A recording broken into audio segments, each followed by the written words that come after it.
Bismillahirrahmanirrahim. Assalamualaikum warahmatullahi wabarakatuh. Alhamdulillahi rabbil alamin. Wal aqibatu li ahli taqwa wal yaqin. Wala udwana illa ala zalimin. Ashhadu an la ilaha illallah wahdahu la syarika lah. Wa ashhadu anna sayyidana wa nabiyyana Muhammadan abduhu wa rasuluh.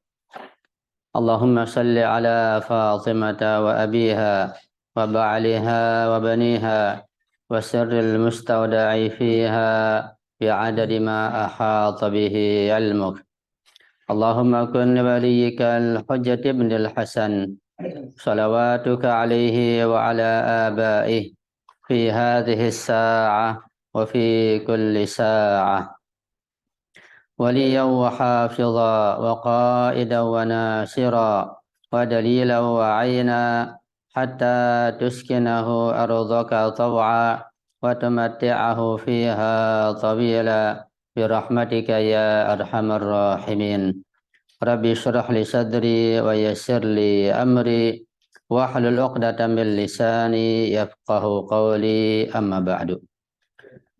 Ikhwani wa akhwati rahimakumullah. Alhamdulillah wa syukurillah. Mari kita bersyukur kepada Allah Subhanahu wa taala.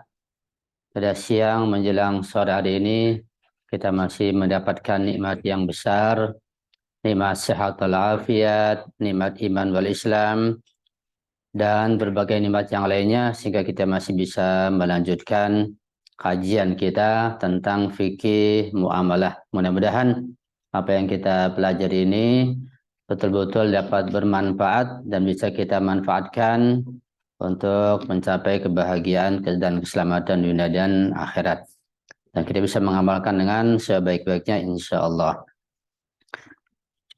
Pada pertemuan yang lalu kita sudah selesai membahas tentang masalah al-ghibah, kemudian al-kidz, kemudian at-tawriyah, dan hal-hal yang lain yang berkaitan dengan masalah puji-pujian atau memuji orang lain. Kita masuk kepada bab baru dalam buku, bisa untuk melihat pada halaman 419, yaitu masalah an-namimah. Seperti ghibah dan yang lainnya, an-namimah juga biasa dibahas di dalam ilmu akhlak, karena masalah akhlak, masalah batin, masalah pembenahan hati dan ruh, dan juga dibahas dalam masalah fikih. Jadi dari satu sisi seperti ghibah ini, namimah pun dia termasuk pembahasan fikih karena bisa dimasukkan ke dalam masalah muamalah. Ya bisa mencari infak, mencari duit, cari nafkah dengan jalan namimah. Seperti ghibah juga. Karena itu masalah namimah bisa termasuk masalah fikih, bisa masalah akidah, bisa masalah akhlak. Tergantung dari sisi mana kita melihatnya. Nah, namimah diterjemahkan kalau bahasa Indonesia, apa terjemahnya namimah itu? Adu domba ya? Adu domba. Nggak ada terjemahan yang lain? Namimah selain adu domba? Adakah terjemahan yang lain? Namimah. Bahasa Jawanya umat cucu. Apa? Bahasa Jawanya umat cucu. Iya. Provokasi. Iya, mungkin itu lebih umum sifatnya. Ya. Terkadang memang istilah itu sulit untuk diterjemahkan. Itulah sulitnya memahami ilmu ketika istilah-istilah nggak bisa diterjemahkan. Baik dalam masalah akidah, masalah filsafat, masalah fikih, akhlak, dan yang lainnya. Jadi kita perlu memahami istilah itu. Ya. Kayak sholat, zakat, khumus, itu nggak bisa terjemahkan. Ya, khumus apa terjemahannya? Ya, nggak bisa. 1/5 bukan terjemahan. Ya, itu istilah-istilah perlu kita pahami. Seperti namimah pun ini istilah yang perlu kita pahami. Jadi namimah itu paling tidak ada 3 unsur. Ya, kita sebut namimah aja ya, nggak usah ada domba. Namimah, an-namimah.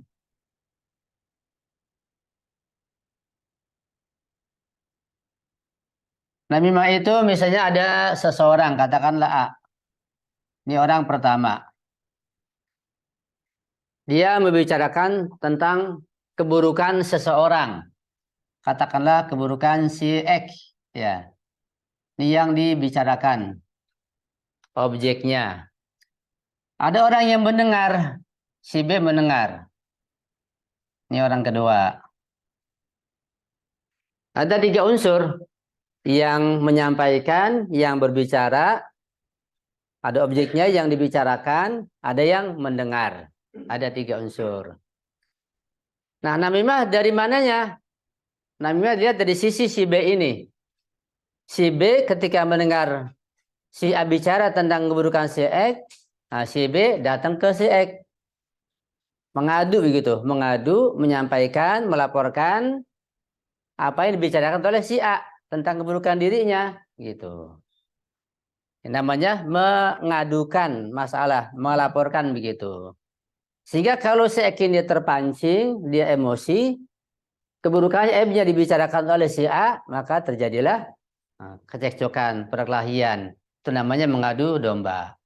Ya. Jadi ada 3 unsur. Nah, si A ini ketika dibicarakan keburukan si X, sedangkan dia tidak ada, apa namanya? Gibah, ya. Bicarakan orang lainnya tidak ada, dia menggibah. Si A gibah, menggibah, si B berbuat namimah. Jadi kalau begitu, di dalam namimah itu terdapat gibah. Ya. Si A mendapat dosa gibah. Si B mendapat dosa gibah juga, namimah juga. Karena dia mendengar gibah, double dosa si B ini. Iya. Karena dia mendengar gibahnya si A tentang keburukan si X, dia menyampaikan lagi ngadu, mengeluh gitu. Membicara keburukannya supaya dia terpancing dan terjadi percecokan, perkelahian. Itu namanya namimah. Maksudnya Ya. si B menyampaikan ke si X gitu, Ustaz. Iya, setelah dia mendengar dari si A tentang keburukan si X, dia datang ke sini. Nah, datang ke rumahnya ngobrol, ya. Tadi anak ketemu si A. Dia kelihatan gak suka sama antum begitu. Kita provokasi lah begitu. Dipanci-panci panasin tentang keburukan si A lah, dia kan panas. Nah, ini si B punya mendapatkan 2 kali dosa. Dosa mendengar gibah si A dan dosa namimah. Jadi salah satu dosa sosial yang sangat besar itu adalah namimah. Namimah pada tingkat tertentu, tingkat individu atau keluarga, ya kerusakannya sebesar itu. Tapi pada tingkat negara, ya tingkat nasional, internasional, jadi perang, itu terjadi. Jadi gibah itu jangan dikira sekitar skup kecil saja, masyarakat saja. Enggak, namimah, gibah yang lainnya bisa sampai skup yang tertinggi. Bahkan di antara ulama terjadi namanya gibah dan namimah. Na'udzubillah menjadi terjadi itu. Bahkan di kalangan ulama Syiah sendiri bisa terjadi yang namanya gibah dan namimah. Itu sudah kelas tinggi. Ya.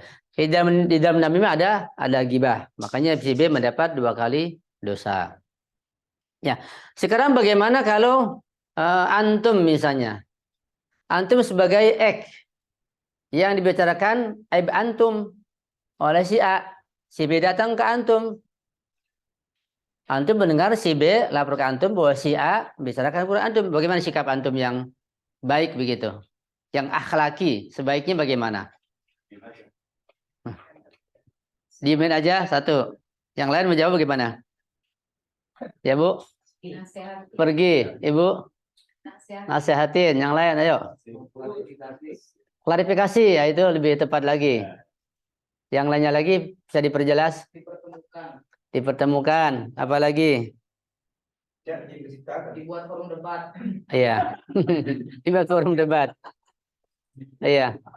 Yang paling pertama ketika kita mendengar namimah dari orang lain, pertama tenang, sabar, dengarkan baik-baik begitu. Itu yang pertama. Nah, kalau aib kita memang betul ada dan dibongkar, ya terima kasih. Kita akan bisa memperbaikinya. Kalau aib itu ada. Kalau enggak ada, nah kita nasihati si B ini. Ya. Apakah antum melihat aib ana? Ada atau tidak? Itu dikasih nasihat begitu. Kalau dia melihatnya ada, ya alhamdulillah terima kasih dikasih tahu. Kalau nggak ada, ya dinasihati, jangan sembarangan melaporkan atau mendengar ucapan orang lain. Kemudian kalau kita katakanlah kita punya kedudukan atau punya apa namanya, katakan berada di atas begitu, yang sekiranya mungkin berikan nasihat kepada si A, maka datangi kasih nasihat. Kalau kita di bawah, si B punya pangkat, ya nggak mungkin kita datang dengan nasihat, ya biarkan aja. Iya. Kalau terkait masalah-masalah yang berupa fitnah misalnya atau tuduhan yang membahayakan, di situ harus tabayun. Misalnya katakanlah si A ini mengatakan bahwa si X bisa jadi dia pernah mencuri misalnya gitu, atau dia pernah mungkin menggelapkan uang atau apalah. Kan terkait masalah besar, sehingga mendengarnya sampaikan.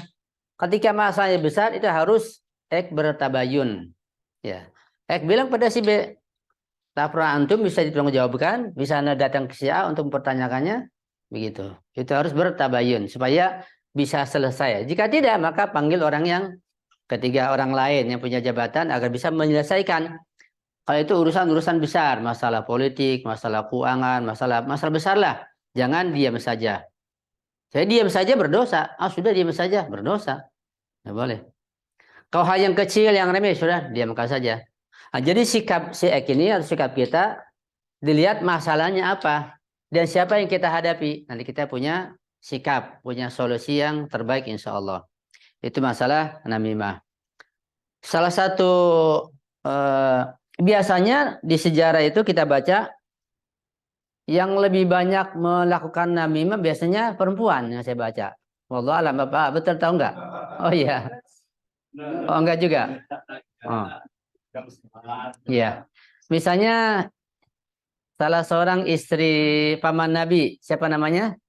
Tabat yada Abi Lahab. Abi Lahab. Siapa namanya? Hindun ya. Iya. Dia termasuk salah seorang wanita yang sudah dicap ahli neraka semenjak dia hidup. Jadi Abu Lahab dan istrinya Hindun termasuk ahli neraka dan distempel sementara beliau masih hidup, masih punya ikhtiar untuk bisa bebas dari api neraka. Sudah distempel. Ya kan? Tabbat yada Abi Lahabi wa tab.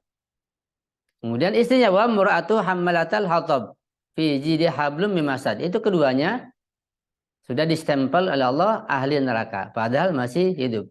Karena di antara perbuatannya adalah si wanita ini selalu melakukan namimah, mengadu domba ke sana sini. Itu satu perbuatan yang sangat besar efeknya dan juga dosanya. Ya. Kemudian sebagaimana gibah itu bisa dibayar, orang menggibah dengan tulisan, dengan ceramah orang menggibah di mimbar, di media sosial. Namimah gitu juga bisa dengan macam-macam cara. Jadi orang bisa dibayar untuk melakukan namimah, mengadu domba. Ya dilakukan sehingga berefek kehancuran masyarakat. Nah itu bayarannya itu atau upahnya juga haram. Ya, secara taklifi perbuatannya haram, dosa besar. Secara wad'i uangnya diterima bukan menjadi miliknya karena tidak halal, harus dia kembalikan kepada yang memberikannya. Jadi berusaha mencari nafkah, mencari uang atau menerima uang dengan jalan namimah hukumnya haram dan uangnya tidak halal. Secara taklifi haram, secara wad'i tidak sah uangnya, harus dikembalikan. Bahkan namimah itu secara mutlak hukumnya haram. Sekalipun tidak ada efek buruk.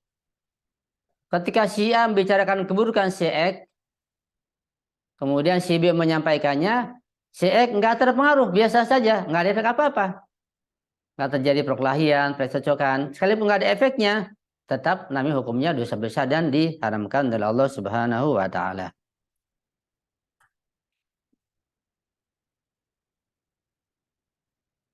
Kemudian terkadang baik itu berdusta atau ghibah juga namimah, ya hukumnya haram, tapi pada kondisi tertentu bisa dibolehkan namimah.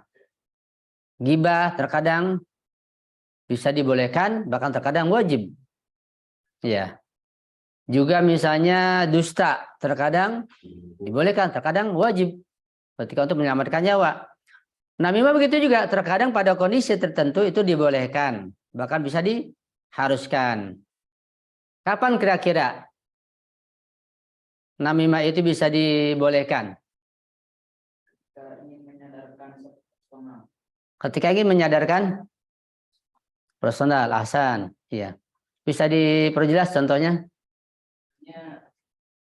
Di suatu komunitas ada seseorang yang kelakuannya itu benar terus membuat kericuhan di komunitas tersebut, sehingga itu sehingga itu perlu diubah, dan cara berpikir itu harus tahu dulu gitu orang itu sebabnya untuk mengubah dia. Jadi setelah diomongin secara bersama belakangnya terus disadarkan secara depan. Hasan, bagus. Ada contoh yang lain bahwa namimah terkadang dibolehkan pada kondisi tertentu di masyarakat. Bohongin bini, Ustaz. Bagaimana maksudnya? Bohongin bini supaya nggak marah-marah. Siap. Itu bab kizib, itu mah sudah lewat. Ini kita bab namimah. Ya, beda. Hindari orang lain kena tipu, misalnya dia seorang suka nipu orang gitu, Ustaz. Dia suka nipu orang, katakanlah si X suka nipu orang begitu ya. Terus? Supaya yang lain tidak kena tipu juga itu. Iya. Harus kita sampaikan sama orang yang lain. Iya. Itu mungkin masuk ke bab ghibah. Iya. Ini namimah. Jadi yang melakukan, yang mendengarkan, bukan yang menyampaikan, bukan yang membicarakan. Yang mendengarkan, itu namanya namimah. Beda dengan ghibah. Contoh yang lain, namimah yang dibolehkan, bahkan diharuskan. Ini contoh terkadang penting. Karena kita bisa menerapkan dalam kehidupan sehari-hari. Iya. Dengarkan kerusuhan, suatu kerusuhan di suatu daerah supaya yang lain juga nggak kena dampaknya gitu, Ustaz. Itu bisa termasuk. Ya mungkin bisa. Misalnya di keluarga sajalah, di keluarga. Ketika seorang ibu misalnya menyampaikan keburukan anaknya kepada si suaminya, mungkin begitu. Kemudian ayahnya sebagai pendengar kan, dia mengadu, mengeluh, melaporkan kepada anaknya dengan satu cara begitu. Benar nggak yang dilakukan oleh ibu seperti itu? Ya, ketika maslahatnya seperti itu dan ada manfaatnya, harus dilakukan. Itu contoh seperti itu dalam keluarga. Dalam cukup besar ya seperti itu juga. Ya, bahkan dalam misalnya dalam pemerintahan bisa terjadi juga. Ya, ada yang diharamkan, dosa besar, ada yang diharuskan. Tergantung kita melihatnya dari sisi mana, insya Allah. Bab namanya tidak banyak di sini dijelaskan, hanya beberapa masalah saja. Kemudian berikutnya kepada bab judi, masih pada halaman 419. Tentang namimah ada pertanyaan sebelum kita teruskan? Bagaimana jika si A ini, Ustaz, dia kan penggibah. Si A ini kan penggibah gitu kan. Iya. Lalu si B ini si B ini hanya mendengarkan saja gitu, tapi si A ini yang menyampaikan gitu, si X itu gimana, Ustaz? Jadi si B ini posisinya hanya mendengarkan saja itu tanpa melakukan apa-apa gitu, Ustaz. Itu hanya mendapat dosa ghibah saja. Ketika dia melaporkan, provokasi begitu, supaya terpancing si X ini, dia emosi, baru namimah. Ketika dia tidak melaporkan, tidak menyampaikan, tidak sampai terjadi namimah namanya. Iya. Mendengarkan doang gitu. Iya, dapat dosa ghibah. Iya. Tapi jika si B menyampaikan kepada si X, berarti dia menyampaikan samping si X dapat apa gitu, Ustaz? Itu satu penyakit. Penyakit batin, penyakit hati, penyakit ruh yang terkadang sangat sulit disembuhkan. Ketika sudah mendarah daging, seperti menggibah itu sudah asyik. Ketika kalau sudah asyik menggibah, sudah kebiasaan, di mana saja dia. Kalau nggak menggibah, nggak enak. Lebih bahaya lagi namimah, begitu juga, penyakit juga. Itu sangat sulit untuk disembuhkan. Ya, penyakit hati itu yang ada di, ya penyakit ruh, kayak ghibah, namimah, hasud, takabur, dan yang lainnya. Itu sangat sulit untuk disembuhkan. Seperti hasud, sangat sulit sekali. Perlu berusaha ya mati-matian supaya kita yang tidak ada hasud. Kita cari cara yang bermacam-macam. Supaya hati kita terkikis dari sifat hasud. Supaya ruh kita ini bersih begitu. Sangat berat sekali dan sangat sulit. Ya. di satu komunitas, Iya, katakanlah komunitas kita. iya. Ini cuma apa ya istilahnya, andai gitu ya, Pengandaian. pengandaian. Iya, Ada seseorang yang karena penampilannya, katakanlah hal-hal menyangkut syariat, bahkan sudah menyentuh akhlak, dia jadi bahan buah bibir gitu ya. Artinya satu dengan yang lainnya sudah menggibah yang bersangkutan. Kemudian ada nggak kewajiban kita untuk katakanlah misalnya menyampaikan hal itu bukan dengan bahasa menghasut atau malas-malasin gitu ya, tapi minta semacam klarifikasi saya gitu. Contoh konkretnya gitu kan. Ketika kita waktu masuk sholat, semua sholat dia nggak sholat. Ketika kita masuk waktu saum, dia nggak saum. Nah, tentu ikhwan-ikhwan karena mungkin pertimbangan adab atau akhlak entah benar entah enggak berani menegurnya gitu secara langsung. Tapi di belakang dijadikan riba. Bisa dikatakan bukan satu dua orang, hampir sebagiannya gitu. Nah, pertanyaannya, misalnya seseorang tahu, kemudian apakah dia terbebani kewajiban untuk menyampaikannya gitu ke orang yang tiba itu tanpa bermaksud melakukan namimah ya? iya. Iya. Kira-kira gimana, Sal? Iya. Ini antum punya pertanyaan terkait masalah amar ma'ruf nahi munkar. Ya, ketika antum mendengar hal itu, antum harus melihat pertama ketika antum menyampaikan, kira-kira dia bisa mendengar dan menerima atau tidak. Dia berada pada posisi sederajat dengan antum atau di atas atau di bawah. Ketika sederajat atau di bawah antum bisa didengar ucapan antum, wajib menyampaikan. Wajib, termasuk bab nahi munkar, wajib hukumnya untuk memperbaiki dia. Tapi kalau kedudukan dia lebih tinggi dari antum datang nggak ada pengaruhnya dan bahkan akan ditolak, nggak wajib. Antum harus melihat kira-kira masuk nggak nih, bisa nggak nih? Oh bisa, dia sederajat biasa atau lebih bawah malah lebih rendah. Antum wajib menyampaikan, gitu. Itu bab nahi munkar. Iya. Kemudian yang kedua, orang itu digibah, dibuka dan bicarakan aib dan keburukannya, itu bermacam-macam. Ada seseorang memang dia menutup diri, menjaga dirinya, menjaga akhlaknya. Tapi ada orang yang membuka, ini gibah besar dosanya. Karena orang itu yang digibah dia menutupi dirinya, menjaga aibnya, berhati-hati begitu. Atau yang kedua, ada orang tertentu berbuat keburukan, berbuat aib, dia tersembunyi. Tapi ada yang menggibah, membukanya, ini pun masuk dosa besar. Tapi ada orang yang ketiga, orang macam ketiga ini, dia biasa berbuat aib, buruk, terang-terangan. Namanya ahli maksiat, ahli fasik. Ya. Kalau sudah pada tingkatan ahli fasik, ahli maksiat, sampai pada tingkatan nifak, munafik, itu harus diselesaikan dengan cara yang lebih keras lagi. Yang tadi dengan lembut, dengan santun, dengan satu cara yang tidak menyakitinya, kan dia tersembunyi. Tapi kalau sudah ahli fasik, itu sudah ada bab tersendiri. Bisa dengan kekuasaan, dengan kekerasan, dan dengan terang-terangan. Bahkan kalau sudah membahayakan di masyarakat, perbuatan buruknya itu harus diumumkan supaya orang lain tidak terkena dampaknya. Jadi macam-macam. Jadi orang digibah itu bermacam-macam. Ya, jangan sampai kita melakukan sesuatu dengan sengaja menyebabkan orang menggibah kita. Ya, kita mencari peluang, mencari sebab untuk digibah orang. Ya, juga berdosa juga. Kita yang penting berusaha untuk menutupi diri kita dari berbagai keburukan. Orang membuka atau orang menyingkapnya, ya itu lain halnya. Kalau sudah begitu nanti dapat pahala besar.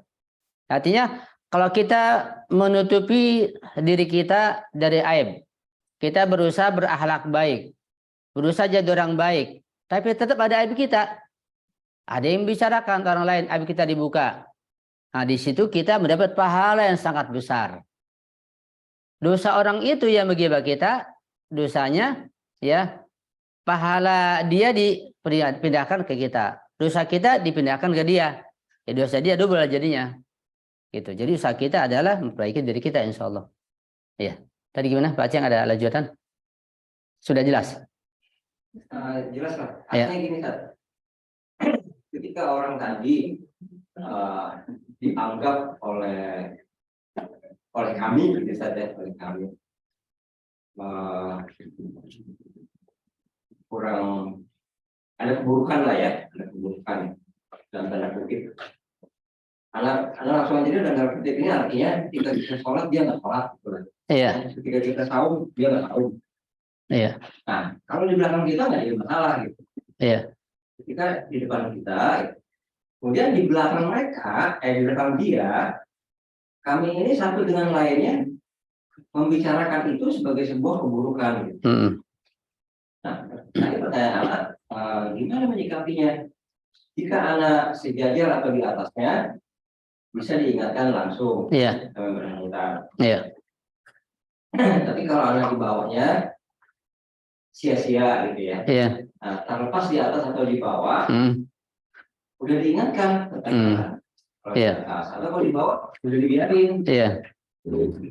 Tapi orang itu nggak berubah dari gugur nggak kewajiban seseorang itu? Iya, kalau tetap dia pada pendiriannya nggak berubah, gugur kewajibannya. Ya, harus ada orang lain, ya ulama atau pemerintah atau ada misalnya polisi amar ma'ruf munkar itu yang melakukannya. Itu bukan tugas kita lagi. Kalau di negara Islam itu ada tingkatan lebih tinggi yang menangani hal itu sampai ke pengadilan dan ke mahkamah begitu. Iya. Ini ada pertanyaan dari Kasa Niar. Bagaimana jika yang digibahi itu, lalu bagaimana menyikapi si namimah itu karena banyak merusak di masyarakat, meski itu bukan aib, tapi sesuatu yang tidak benar, sudah dinasihati, tapi puluhan tahun orangnya tidak sadar. Tetap saja begitu, bukan namimah sih, tapi dia kadang-kadang cerita dan diceritakan ke orang-orang dia ngarang sendiri. Wah, ini sudah campur aduk ini antara namimah, ghibah dengan dusta. Ya, ala kulli hal, di sini ada poin penting perbedaan antara amar ma'ruf nahi munkar dengan namimah. Ya, jadi seseorang dia bisa dianggap melakukan namimah karena niatnya, karena tujuannya.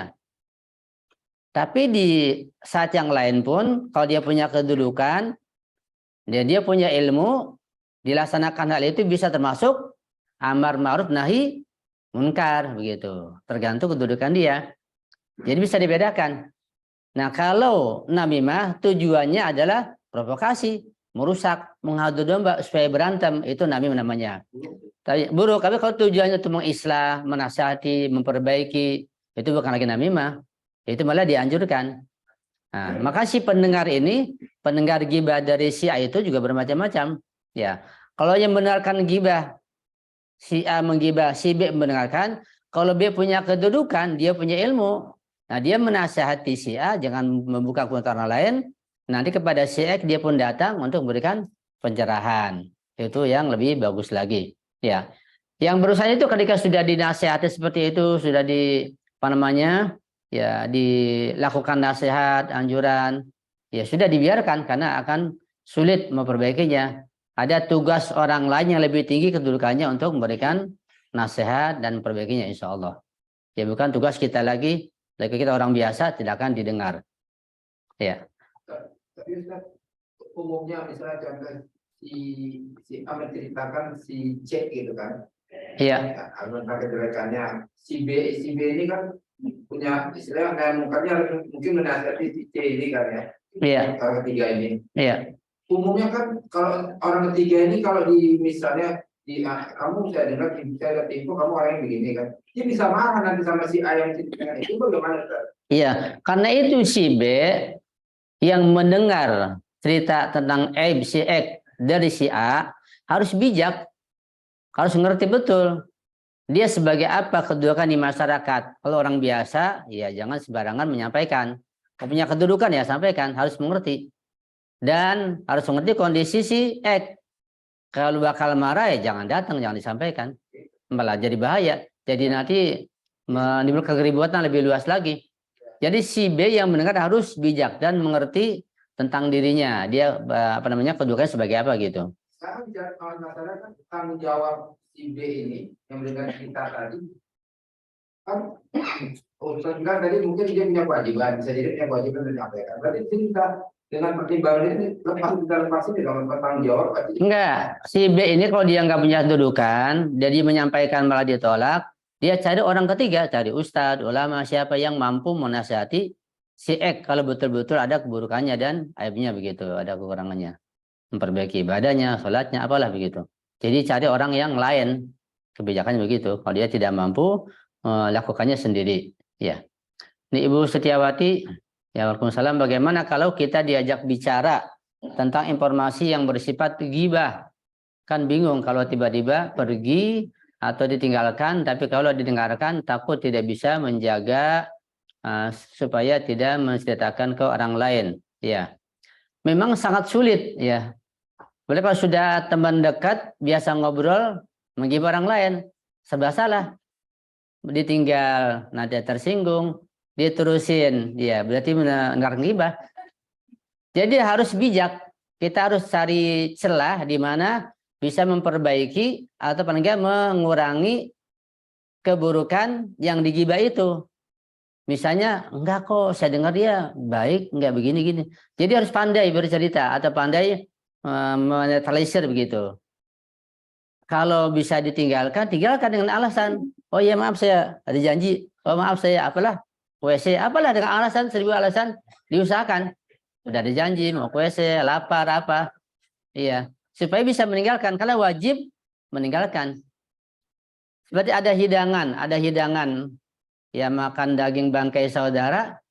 Kita diajak mau ke situ. Ya kita harus meninggalkan. Karena baunya luar biasa. Nah ghibah seperti itu. Nah, ulama mengatakan sebagian bahwa menggibah itu seperti seseorang yang memakan daging bangkai saudaranya. Seperti mirip aja. Tapi ulama Ahlul Bait dan ulama Irfan, Uropa semuanya mengatakan bukan seperti hakikatnya begitu. Hakikatnya, hakikat batiniah. Karena ada hakikat lahiriah, ada hakikat batiniah. Nah, hakikat batiniah yang tahu para Uropa, para Imam Ma'asum, Rasulullah, kita nggak tahu. Ya, jadi orang yang sedang menggibah itu, ya lahiriahnya dia bercerita dengan lisannya, dengan suaranya, itu lahiriahnya. Tapi hakikat batiniahnya, badan barzahinya, dia betul-betul sedang memakan daging bangkai saudaranya, begitu. Seperti Quran mengisahkan tentang orang-orang yang memakan harta anak yatim, ya. Alladzina ya'kuluna amwalal yatama zulman innama ya'kuluna fi butunihim nar. Pakai innama lagi. Orang-orang yang makan harta anak yatim secara zalim tidak sah, betul-betul dia sedang memakan api neraka. Jadi lahirianya uang, keenakan, nikmat, makan. Tapi berarti dia makan api neraka sedang dia makan. Nggak terasa. Karena dia hidupnya dengan materi, nggak terasa. Nanti setelah meninggal dunia baru betul-betul kelihatan makan api neraka. Semua perbuatan dosa begitu. Juga pahala begitu juga. Jadi ada batiniah, ada lahiriahnya. Itu hakikat seperti itu. Ya, itulah namanya badan barzakhi. Ya, wa wajudu ma amilu hadara. Banyaklah. Seperti misalnya orang yang meninggal. Lahiriahnya meninggal, Masya Allah, di masjid, tersenyum. Misalnya apalah begitu. Lahiriahnya. Tapi batiniahnya, kita nggak tahu. Kayak apa. Kalau dia berbuat jahat, atau dia kufur, atau dia ahli bid'ah, kita nggak tahu batiniahnya. Lahirnya orang meninggal dunia ditembak, ya, atau langsung dibunuh, mati, selesai. Lahiriahnya. Tapi nazaknya dicabut nyawa oleh malaikat penyebut nyawa, berapa lama kita nggak tahu. Itu nggak kelihatan oleh kita. Lahiriahnya Imam Husain luar biasa sakitnya, kita sedih. Lahiriahnya dipenggal, diputuskan, diinjak-injak, luar biasa. Itu lahiriahnya. Batiniahnya, beliau sudah ke alam surga duluan. Fisiknya mau diapakan nggak ada urusan. Begitu. Ini makna batiniah. Tapi dari si hikmah pelajaran lain lagi, si pahala lain lagi, kita harus mengenang. Itu banyak sisi yang dipelajari. Ya, kita nggak bisa memahami satu sudut saja. Semua kita pahami dari berbagai sudut sehingga kita paham. Ini ahlaknya, ini fikihnya, ini akidahnya, sini irfannya, terus dipahami semuanya. Nah, kita bisa luas kita punya wawasan, begitu. Jadi masalah-masalah seperti ini harus kita pahami juga secara fikih, secara akhlak dan irfan sehingga luas kita punya pandangan insya Allah. Ada soal yang lain? Kalau enggak kita masuk ke bab judi ya. Menyimpang sedikit bisa bikin Iya, silakan. titipan dari Pak Fahri. Iya. Ketika kita mau sholat Jumat, nggak kebagian khutbah pertama, atau bahkan khutbah kedua, hanya bisa ngikuti di sholatnya gitu. Iya. Itu gimana? Sholatnya sah. Sholatnya sah nggak apa-apa. Dianggap sah, dianggap ikut sholat Jumat. Oh, Walaupun ketinggalan khutbah pertama dan kedua. iya. Iya, sah. Ya. Katakan kita ini ada seseorang yang ngomongin kebalikan seseorang, tapi si audiensnya itu yang diajak ngobrolnya itu nggak tahu orangnya itu orang yang mana gitu, nggak kenal kan? Nah, itu termasuknya gibah mana atau gimana? Iya, kalau dia nggak kenal, nggak mungkin dia mengadukan, mengeluh. Berarti nggak terjadi namimah. Tapi gibah termasuk. Ketika jadi menggibah itu nggak mesti yang kita dengar kita kenal, nggak mesti. Walaupun dosanya berbeda, seperti dikatakan dosanya. Karena itu wajah batini yang menggibah bermacam-macam. Ya. Quran menjelaskan seperti orang yang memakan daging bangkai saudaranya. Tapi di hadis-hadis berbeda-beda. Ya.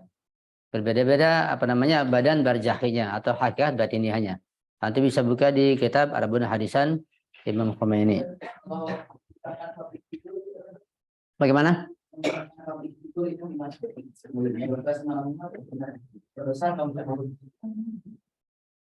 Mengibarkan public figure, artis atau tokoh politik. Iya, tergantung juga. Dilihat dia ahli maksiat, ahli fasik, ahli nifaq atau bukan, atau dia menjaga dirinya. Dilihat, ya. Yang jelas harus berhati-hati ketika ragu. Jangan. Ketika nggak ada perlunya buat apa? Ya, dilihat dulu. Jadi hukum itu luas.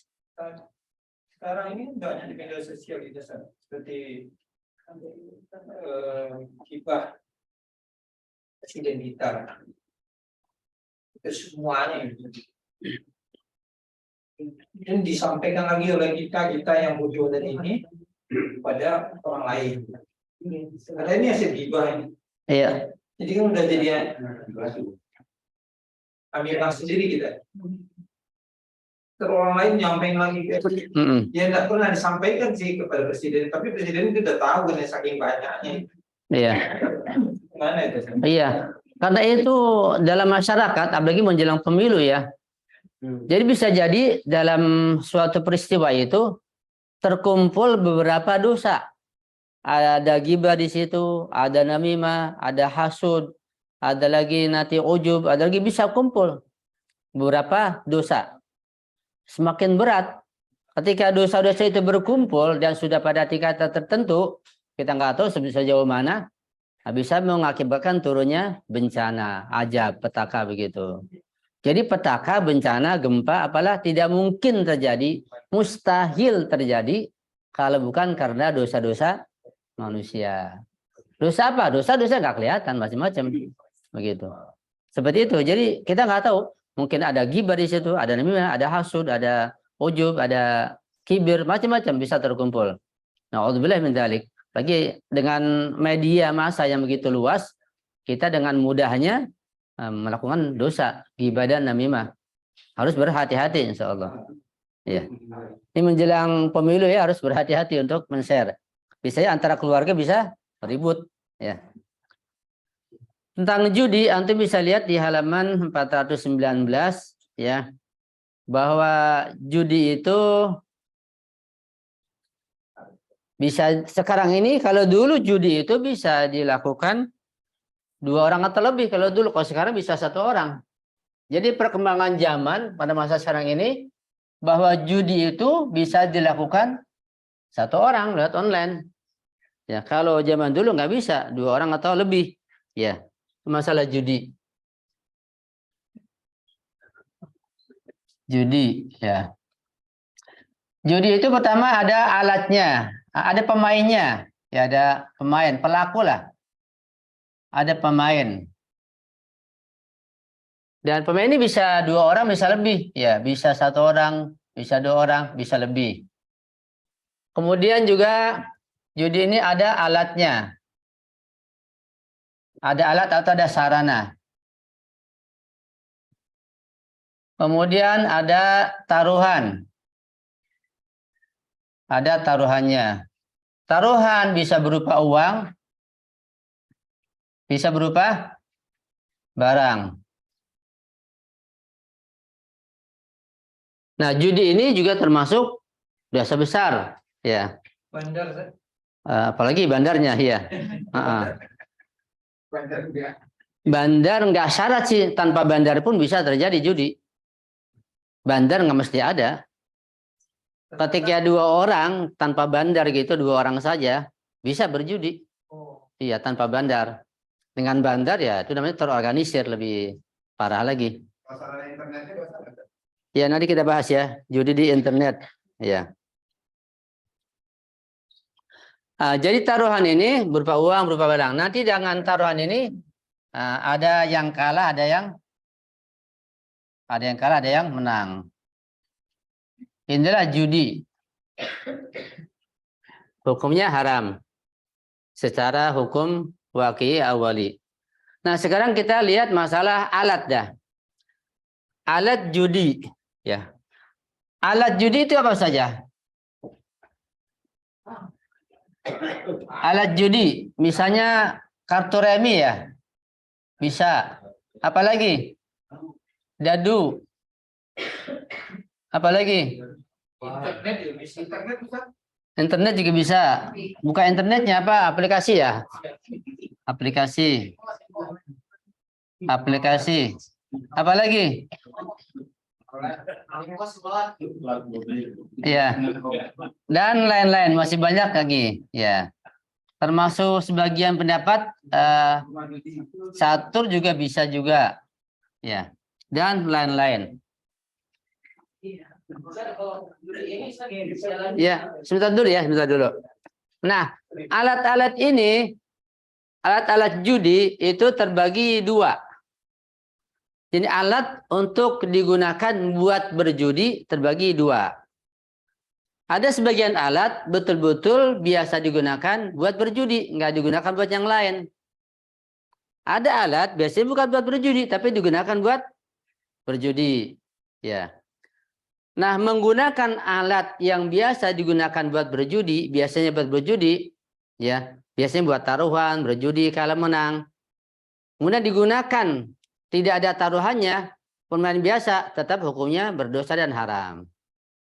Ya, misalnya alat buat berjudi biasanya apa? Dadu ya. Dadu lah katakanlah. Dadu ini alat yang biasanya digunakan buat main judi. Ada taruhan, ada kalah menang. Ya.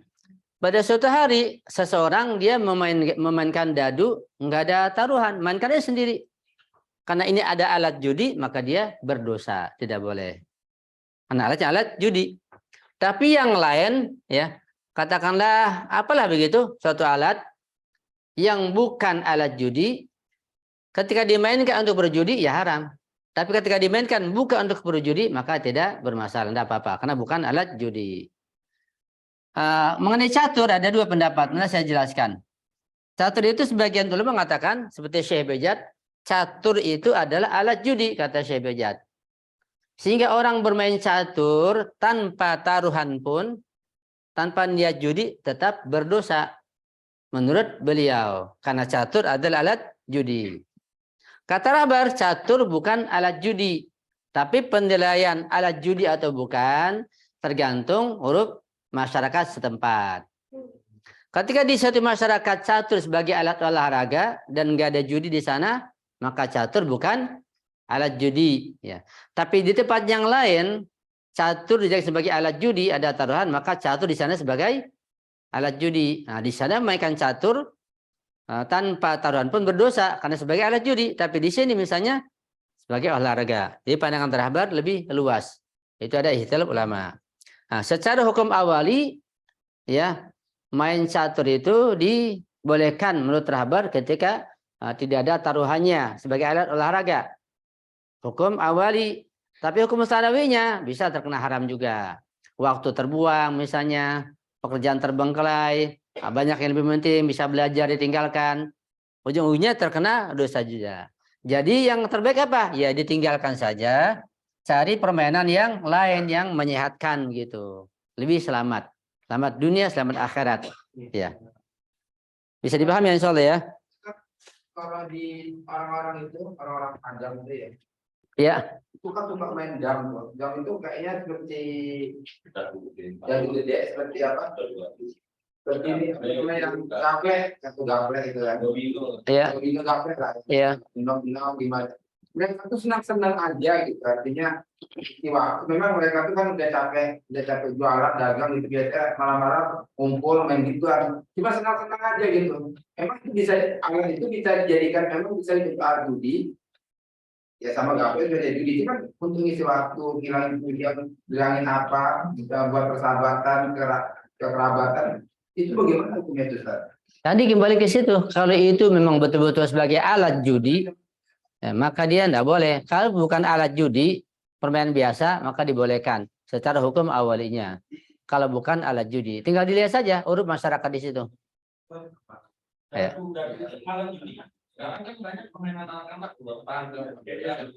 Iya.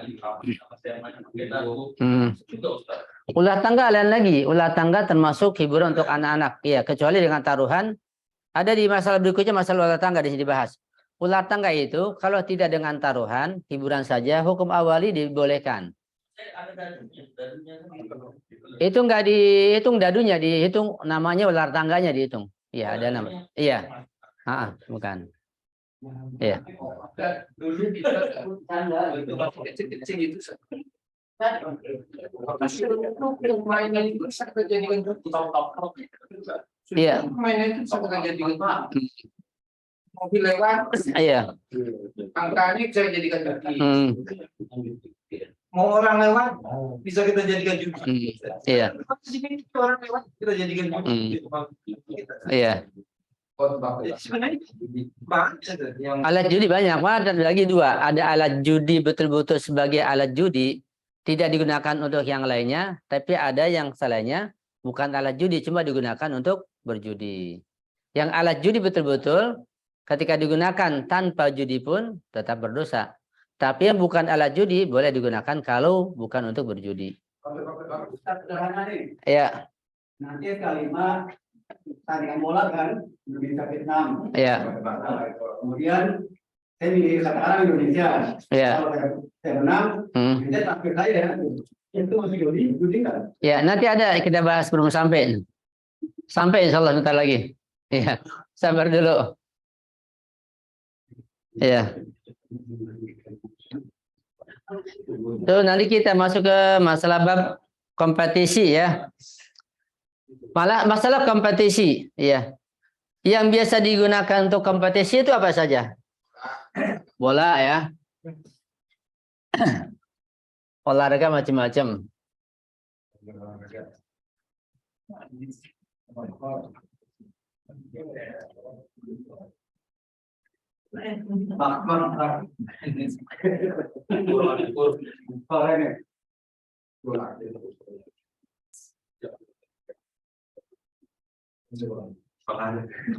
Ya, ini masalah kompetisi ya.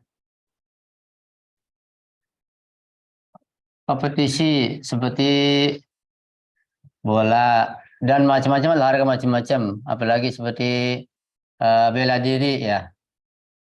Bela diri, karate, silat ya. Apalagi misalnya? Berkuda. Apa tuh? Nanti ada bab sendiri pacuan kuda, mana itu ada riwayat tersendiri. Ya, nah, itu berbeda. Misalnya kayak renang ya. Renang. Kemudian terkadang masa Al-Quran juga musabaqah Quran ya, ada juga itu. Ya, dan lain-lain. Ini banyak ini. Ini kompetisi. Sekarang bedanya kompetisi dengan sayembara. Bedanya di mana? Sayembara. Bedanya kompetisi dengan sayembara, bedanya di mana? Kompetisi itu sesuatu yang diperebutkan secara fisik. Kalau sayembara bisa jadi tidak tebak-tebakan. Tidak melalui fisik. Bisa juga fisik. Iya, ada lagi yang lain. Bedanya antara kompetisi dengan sayembara. Kompetisi nggak mesti fisik, kalau puisi, misalnya Al-Quran. Kompetisi itu sesuatu yang harus dipertanggungjawabkan. Kalau sayembara itu bisa tebak-tebakan. Kompetisi itu sesuatu yang sudah ada penelitiannya, harus ada pastian. Kompetisi Iya. Ada perbedaan yang jelas. Apa perbedaannya? Ya. dilakukan oleh kita langsung dua kelompok itu saling berhadapan. Iya. Kalau sayembara itu dia hanya menanti hasilnya bagaimana dari panitia yang melakukan sayembara. Hasan. Itu satu di antara perbedaan kompetisi dengan sayembara. Ada perbedaan yang lainnya? Satu lagi. Itu kalau kita menonton kompetisi mendapatkan apresiasi berupa materi, apresiasi berupa trofi atau apalah itu. Kalau sayembara itu dapat hadiah yang gede. Iya. Tapi kemudian imbalan dari itu ternyata satu orang yang bisa lewati sayembara itu. Tapi kalau kompetisi kan bergenerasi gitu, ada yang satu, yang kedua, yang ketiga, itu tiga-tiganya mendapatkan apresiasi berupa trofi atau materi yang lain. Ya, bisa juga seperti itu. Ya, nanti bisa dilihat dari sisi yang memberikan hadiah itu. Ya, kalau sayembara kan bisa jadi seseorang dia mengumumkan siapa yang mampu melakukan ini akan diberikan hadiah. Itu sayembara. Ya, kalau kompetisi ada unsur apa namanya, musabaqahnya. Ya, ada apa namanya? Ya, ada unsur perebutan begitu. Itu kompetisi. Ya. Nah, masalah kompetisi ini baik itu bela diri seperti karate, gulat, renang, puisi dan yang lainnya, itu dilihat ya. Kompetisinya ada taruhannya atau tidak? Ya. Kalau tanpa taruhan, boleh nggak? Boleh. Ya, misalnya di sekolah, di pesantren, di manalah kompetisi main bola gitu, siapa yang menang siapa yang kalah. Tapi nggak ada taruhannya, nggak ada masalah. Ya, hanya sekedar untuk ya cari kalah menang saja, supaya untuk apa namanya mentaswik itu, mendorong begitu. Nggak ada taruhannya, nggak ada masalah. Jadi kompetisi kalau tidak ada taruhannya itu dibolehkan. Biasa di mana-mana, di hauja, di pesantren, di sekolah, di kampus kan ada kompetisi. Tapi nggak ada uangnya, nggak ada taruhannya, itu biasa. Ya. Nah, kalau ada taruhannya bagaimana? Ada yang kalah, ada yang menang. Bagaimana hukumnya? Ya, kalau ada taruhannya, ada kalah menang, maka ihtiyat wajibnya itu tidak dibolehkan menurut rahbar. Ya, kompetisi apapun, kalau ada taruhannya, ihtiyat wajib tidak dibolehkan. Kalau ada taruhannya. Ya. Mungkin nanti lain ya. Ini agak lebih luas lagi nih.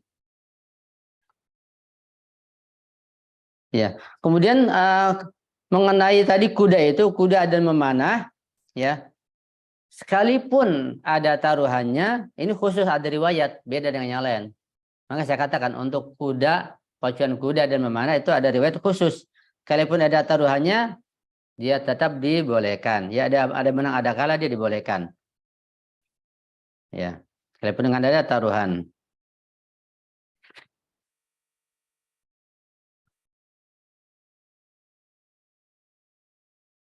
Kemudian uang taruhan yang tidak sah itu, ada kompetisi misalnya, ada taruhannya dan dihukumi haram, maka uang yang diterima itu tidak sah, harus dikembalikan kepada yang memberikan uang itu. Jadi penerima tidak memiliki uang dari kompetisi tersebut kalau yang diharamkan. Ya. Karena dianggap secara wadi tidak sah atau batil.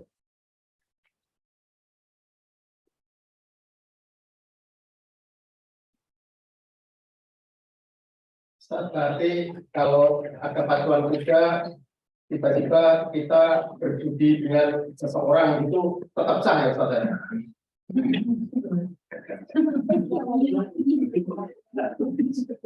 Nanti kita bahas lagi coba ya, kita lihat masalah berikutnya. Coba dibuka masalah ke 1671. Ya. 1671.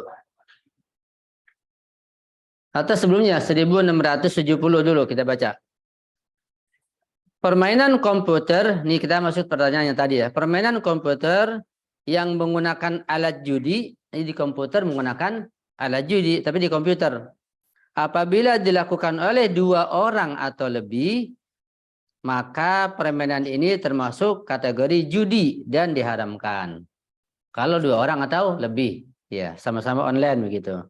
Akan tetapi jika dilakukan oleh seorang diri, maka pada dasarnya tidak diharamkan. Ya, beda ya. Beda memainkan komputer yang ada alat judinya antara 2 orang ada lawannya begitu dengan lebih dan lebih atau hanya sendiri saja. Kalau ada lawannya 2 orang atau lebih maka diharamkan. Jika sendirian secara hukum awali tidak diharamkan. Secara hukum waqi'i awali tapi belum melihat kondisi-kondisi yang lain. Ya. Kemudian masalah ke 1671. Berlomba memprediksi hasil sebuah pertandingan. Ya, ini prediksi nih. Saya ulangi. Berlomba memprediksi hasil sebuah pertandingan dan kompetisi dengan syarat hadiah untuk pemenang tidak termasuk kategori judi. Nah, ini penjelasan agak ruwet ini. Kita pahami pelan-pelan. Untuk itu, lomba ini tidak diharamkan. Jelas ya? Berikutnya. Sekalipun secara ihtiyat mustahab selayaknya dihindari. Tapi ihtiyat mustahab. Dihindari selayaknya. Nah, kemudian sekalipun demikian, menetapkan hadiah tersebut menjadi milik pemenang masih bermasalah. Tadi dikatakan di sini bahwa ya dengan syarat hadiah, adanya hadiah untuk pemenang tidak termasuk kategori judi kan? Tapi berikutnya dikatakan bahwa menetapkan adanya hadiah untuk pemenang masih bermasalah begitu. Ini riwayatnya masalah riwayat begini nih. Jadi mustahil menetapkan hukum sangat sulit sekali. Karena transaksi dengan cara lomba tersebut tidak dibenarkan oleh syariat. Hanya saja penetapan ini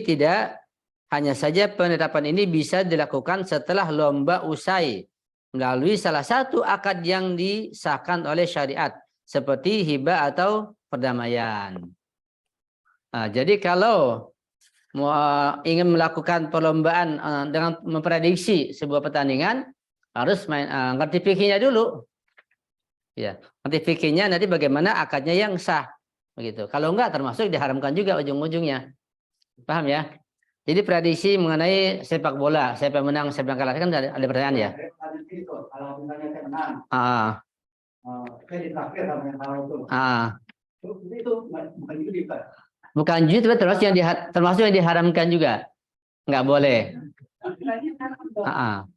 Kan dikatakan di sini karena ini kan sekalipun demikian menetapkan hadiah tersebut menjadi milik pemenang masih bermasalah.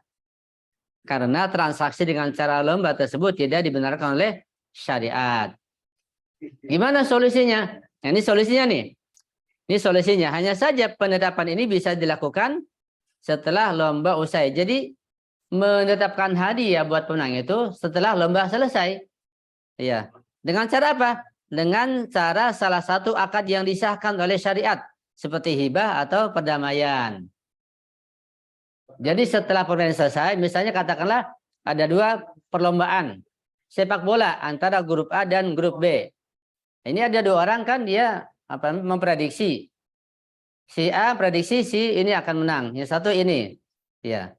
Kemudian setelah itu terjadi ada yang kalah, ada yang menang kan. Nah, yang menang kan ngambil hadiah. Ya, yang kalah memberikan hadiah.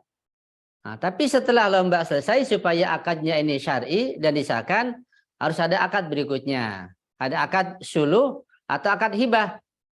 Nah, jadi yang kalah mengatakan, ya karena antum menang, sudah itu ana hadiahkan buat antum, begitu. Nah, baru itu sah. Jadi kalau seperti itu harus ngerti fikihnya dulu, ya. Secara hukum awali. Ya, kamunya bukan menyarankan taruhan ya. Bukan. Itu setelah permainan selesai. Iya. Kalau enggak, tetap jadi muskil atau bermasalah. Karena uang itu bukan secara asal bukan jadi miliknya. Jadi ujung-ujungnya apa? Hadiah juga jadinya ujung-ujungnya. Iya.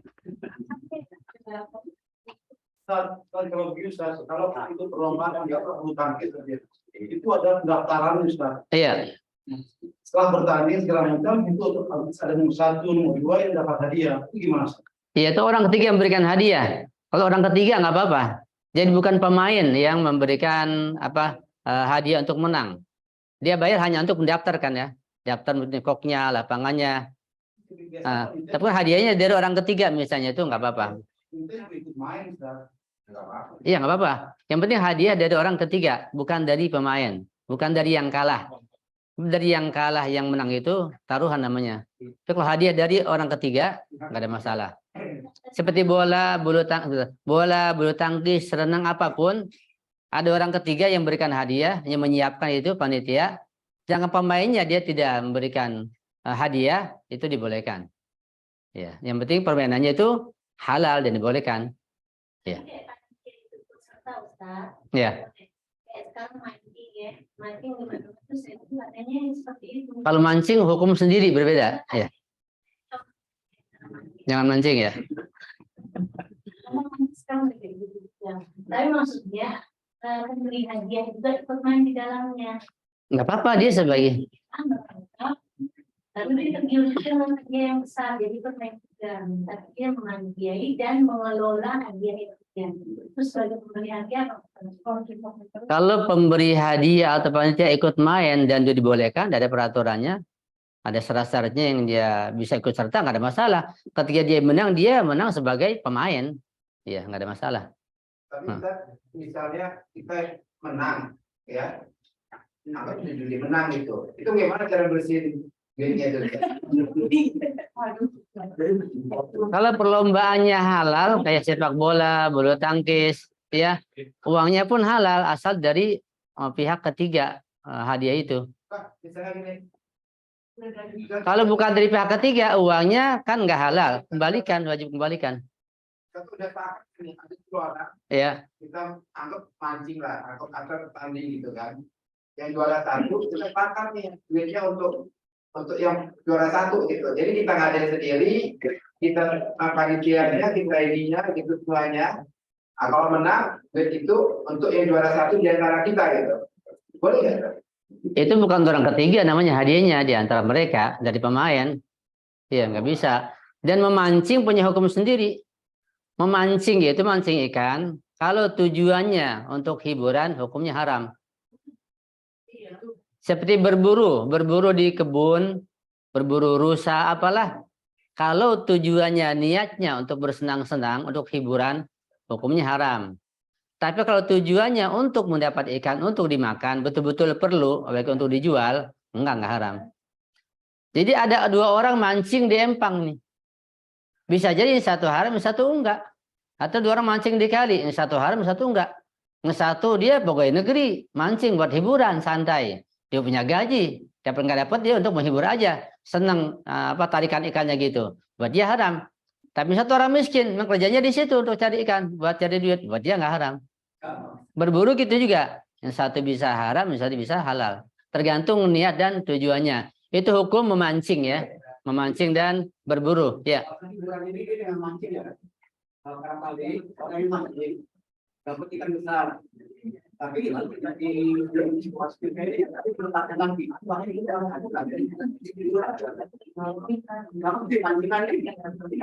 Iya.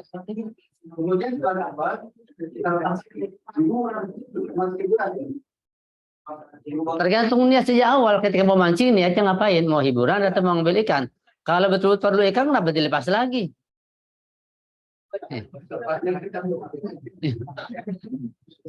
Kalau berburu aman. Iya. Tergantung niatnya. Niatnya untuk hiburan, senang nangkep, senang menembak, senang membunuh, atau betul-betul pekerjaannya dan diperlukan. Dilihat juga, tergantung tujuannya dan niatnya. Iya.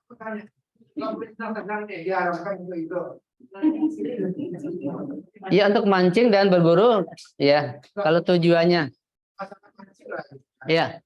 Artinya kan misalnya nih kita di kampung, kita nggak punya masalah ikan, masalah apa, kadang-kadang nggak perlu nyari juga udah ada. Gimana kita senang apa? Banyak nganggur, banyak waktu, aduh ngisi waktu, kepala puyeng gitu kan, stres gitu kan, banyak tuntutan gitu kan.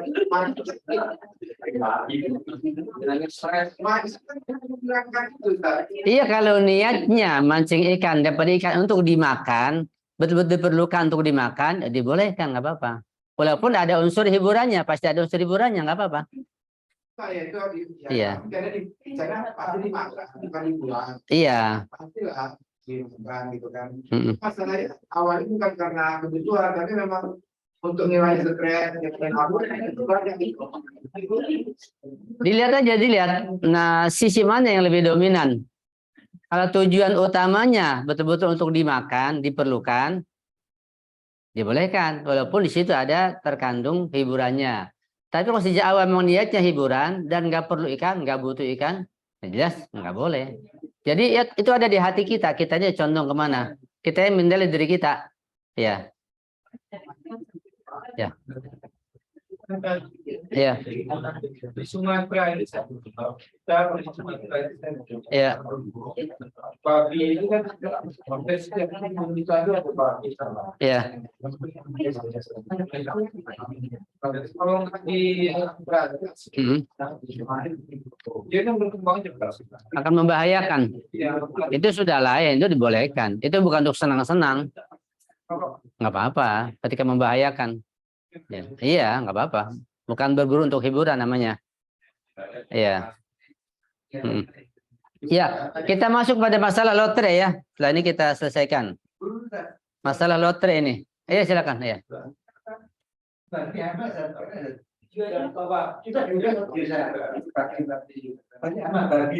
Iya. Ya, kalau dia mau membahayakan, dibunuh nggak ada masalah, boleh. Iya, nggak apa-apa.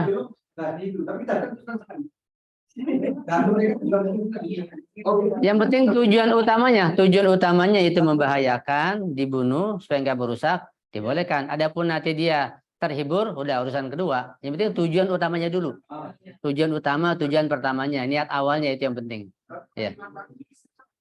Kenapa? Iya. bisa laku dijual, jadi duit boleh kan? Nggak boleh. Kecuali kalau dijual untuk makanan binatang lain, bukan untuk manusia, dibolehkan.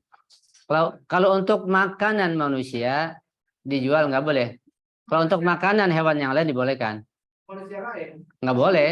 Sekalipun orang kafir non muslim yang membeli, yang memakan, tetap nggak boleh.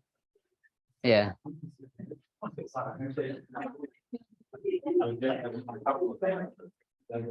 Ya. Kita masuk pada waktu sudah tinggal sedikit ya. Kita selesaikan masalah lotre ya. Terakhir lotre, kita agak percepat.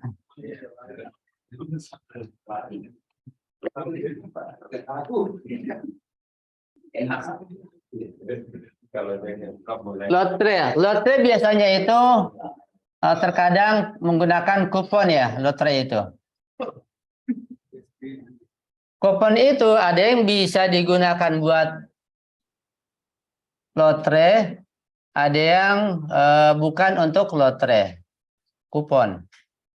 Nah, kupon ini berupa kertas biasanya. Kalau dia digunakan buat lotre, maka hukumnya nggak boleh. Hukumnya bisa berdosa. Nanti ada penjelasannya. Tapi kalau kupon ini bukan untuk lotre, bisa dibolehkan. Itu globalnya begitu. Jadi kupon ada dua macam, bisa buat lotre, bisa bukan buat lotre. Itu masih global seperti itu. Nanti kita bahas perinciannya. Ya.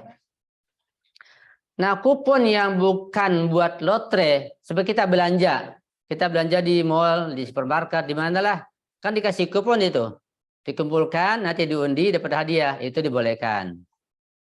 Karena kita dapat kupon, nggak beli langsung, tapi kita belanja dapat kupon. Kita nggak ke mall untuk niat beli kupon itu, enggak, ini niat belanja. Ya, jadi dengan belanja dapat kupon, dikumpulkan dapat hadiah, diundi, itu dibolehkan, nggak ada masalah.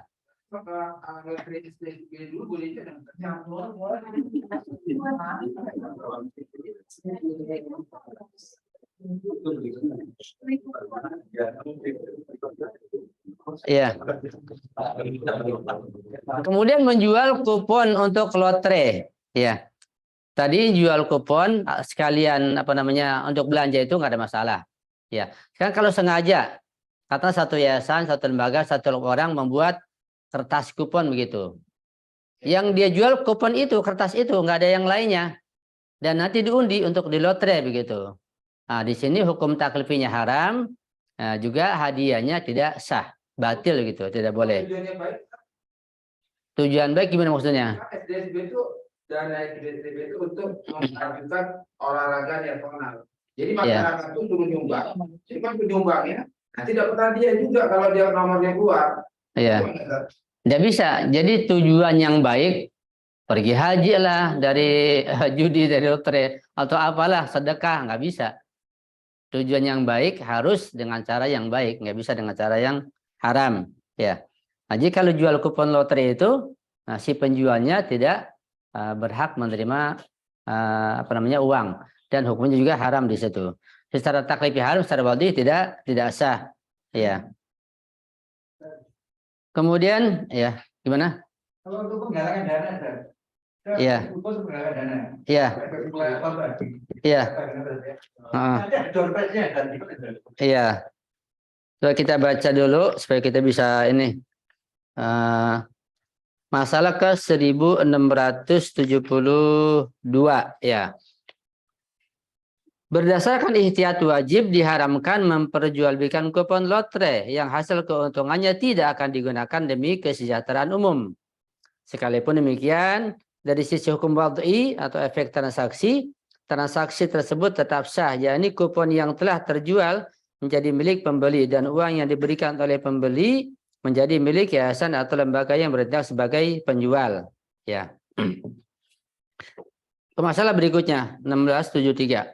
Berdasarkan masalah di atas, uang yang telah diberikan kepada pihak pemenang setelah diundi adalah menurut efek transaksi batal dan hukumnya bukan miliknya. Jadi harus dikembalikan uang hasil lotre tersebut. Masalah berikutnya, memasukkan uang, karcis atau kupon ke dalam mesin yang mengeluarkan nomor urut tertentu untuk diundi, kemudian pemilik nomor tertentu akan menjadi pemenang setelah keluar dalam undian, termasuk kategori lotre. Dan menurut ihtiyat wajib diharamkan. Dan uang hasil undian tersebut tidak menjadi milik pemenang. Ya, kan yang diundi gitu ya, diputar ya. Berupa karcis atau uang atau apa, itu tetap diharamkan dengan mesin tertentu. Masalah 1675. Apabila seseorang atau yayasan atau lembaga memberikan kwitansi kepada para penyalur dana, ini yang ditanyakan ya, pada penyalur dana sosial dengan tujuan menarik minat mereka. Kemudian kwitansi tersebut diundi dan pemenang akan diberi hadiah. Maka perbuatan ini termasuk infak, sedekah dan membantu amal soleh. Dibolehkan. Ya, itu boleh. Ya, jadi kita buat lembaga atau yayasan begitu. Nah, nanti kita orang beli atau ngasih infak, kita kasih kwitansi kan. Kwitansinya nanti dikumpulkan, udah banyak diundi. Kemudian ada hadiahnya begitu, terima hadiah, itu dibolehkan. Sebab itu untuk menarik orang lain supaya berinfak lagi. Kalau SDSB tadi itu tinggal niat kita rubah bisa atau dia kan itu yayasan sosial tabungan dana sosial bahagia gitu kan.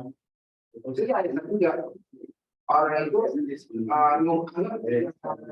dia tumbang, sudah itu dikasih nomor, ini nanti nomornya kalau keluar lo dapat hadiah, kalau hadiah. Iya. Berarti mau tinggal berubahnya jadi halal dong. Itu sudah halal, dibolehkan. Iya. Itu di mana-mana, hatta di Iran pun ada terjadi. Iya. Jadi setelah dikumpulkan kwitansinya, diserahkan lagi. Kwitansinya ini lembaran itu yang ada nomor. Iya. Iya. Baik diundi ataupun hadiahnya langsung dibolehkan. Ada diundi. Ya, diundi juga nggak ada masalah, termasuk sedekah dan infak. Ya, sebab menarik perhatian orang untuk berinfak dan bersedekah. Ya. Apa? Ya. Yayasan dana Ya.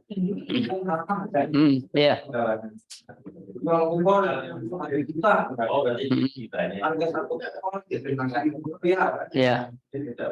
uang dari jamaah dijadikan sebagai hadiah untuk jamaah.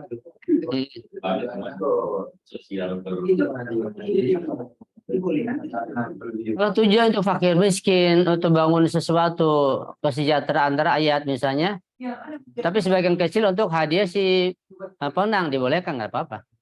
Iya. Nah, cuma kebanyakan sekarang lewat dengan cara itu malah menipu. Jadi panitianya yang untung malah.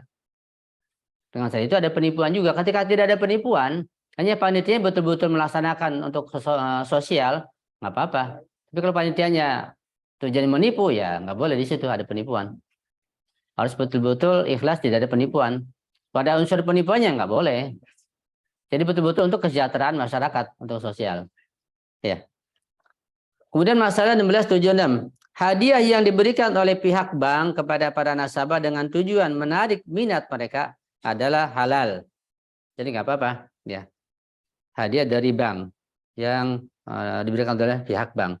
Ini ada pertanyaan. Jika bekas minuman keras dijadikan alat untuk minuman biasa, gimana hukumnya Ustadz? Ketika sudah disucikan lagi dengan sabun dicuci, nggak ada masalah, boleh. Ya. Iya, botolnya atau kaleng atau apa, setelah disucikan nggak apa-apa, boleh dan jadi suci. Ya, ada soal yang lain? Kalau nggak ada, kalau merek mah nggak jadi masalah, nggak najis ya. Ya. Yayasan boleh kan 1.625. Iya. Nah, pertanyaannya pendidikan saya dengan niat memang dapat hadiah boleh nggak bisa. Gimana ulangi? Masalah 1.625 kan dibilang nggak ada masalah. Iya. Yayasan organisasi. Iya. Menyalurkan sosial, tapi dan misalkan saya beli memang hadiah itu termasuk boleh. Boleh nggak apa-apa. Walaupun yang saya Iya. Boleh. Pantesan itu ya. Seorang warga dapat kemudian laporan. Iya. Kemudian ada masalah, dia gampang menerima. Terus kasih aja ke saya terima, biar dosennya saya tanggung. Itu apa maksudnya? Gusnya lebih mendahului itu bahwa ini bahwa penyelenggaranya jelas ya untuk kepentingan sosial, tapi oleh masyarakat tidak Ya. kayak beli kupon pacuan juga sebuah anjing terus apa lagi ya naruh atau apa kayak buntut gitu. Itu kalau kita analogikan hampir nggak beda karena mengatasnamakan untuk kepentingan sosial pada akhirnya gitu. Nah itulah ketika ada unsur penipuan yang ujung-ujungnya untuk kantong si panitia sendiri, ya jadi nggak boleh, diharamkan. Perlakuannya di negara Islam, gimana kalau negara bukan Islam gitu? Tergantung pengelolanya, sekalipun bukan negara Islam, ketika benar pengelolaannya halal, nggak ada masalah. Nggak mesti harus negara Islam, nggak. Iya. Ya alhamdulillah kita sudah selesai membahas masalah hukum muamalah dari namimah pada masalah judi dan terakhir lotre. Mudah-mudahan kita bisa pahami dengan baik ya. sesuatu bukan ada kaitannya, sesuatu yang dilaksanakan oleh orang kafir di negara kafir. Kalau kita ngambil keuntungan dari situ, tapi tidak masalah. Tergantung dalam muamalah apa. Tapi riba itu tidak boleh kita lakukan sama muslim. Tapi riba itu kalau kita lakukan bersama dengan orang non muslim, itu boleh katanya. Secara hukum awali boleh. Misalnya antum tinggal di Amerika, di Kanada, di Cina, di Jepang, di negara kafir. Nah, bank di sana milik orang kafir. Nah, ketika milik orang kafir bank itu, antum boleh nyimpen uang di sana, nggak niat apa-apa, niat nyimpen saja, tapi tujuannya ngambil ribanya. Itu dibolehkan. Kenapa? Karena bank itu milik orang kafir. Dibolehkan ngambil riba dari orang kafir. Tetapi itu secara hukum awali. Tapi kalau hal itu malah memperkuat ekonomi mereka, jadi haram hukumnya. Iya. Secara hukum awali dibolehkan. Tapi kalau terkena hukum sanawi, yaitu bisa memperkuat ekonomi mereka, dengan antum menyimpan di sana, hukumnya jadi haram berbalik. Satu lagi contoh kan, kita ini yakin kita jago judi. Di negara kafir di harapan kita bisa menang banyak duit, kita tumbangin sama muslim-muslim Indonesia yang ada di mana-mana gitu. Tetap aja nggak boleh sesuatu yang baik, tujuan baik, lewat cara yang tidak halal, ya nggak boleh. Harus caranya halal juga. Walaupun caranya salah, ya dengan cara judi, tetap tidak boleh. Ya. Sallu ala Muhammad wa ali Muhammad. Salli ala Muhammad wa ali Muhammad. Allahumma salli ala Muhammad wa ali Muhammad. Allahumma salli ala Muhammad wa ali Muhammad wa ajil farajahum. Mari kita baca doa kafarat bersama-sama. Bismillahirrahmanirrahim.